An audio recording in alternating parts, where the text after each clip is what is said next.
10,000 Hours for Achievement.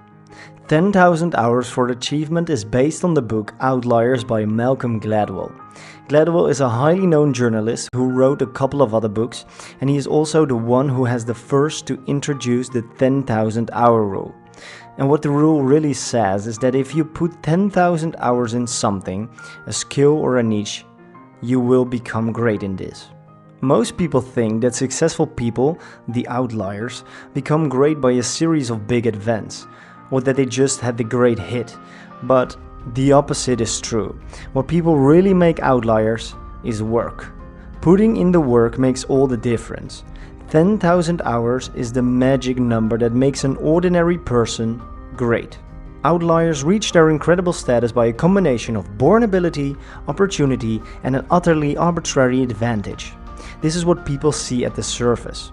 And this seems to be true, but what people never see is the hard work behind the scenes, the grinding to make an average ability into a worthy skill, the hours of studying to recognize the opportunity, and then when they have reached that point, the hours upon hours of just executing the work. And then you can say they have been lucky, and maybe they sometimes are a little bit, but I think we can all agree that they made their own luck. To be very clear, to become successful, you first need to practice a skill to develop from average to great. Therefore, it's handy to pick your best skill, because that saves time, so pick your one strength. But let it also be the skill that you like the most, because if you have to put so many hours in it, well, you could say that you won't be happy if you do something you don't like, right? And then you will recognize your chance, and then you need to put in your 10,000 hours. And if you do it this way, you are bound to be successful.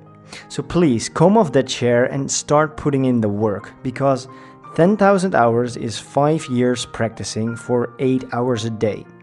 How much is 5 years if you're set for a lifetime?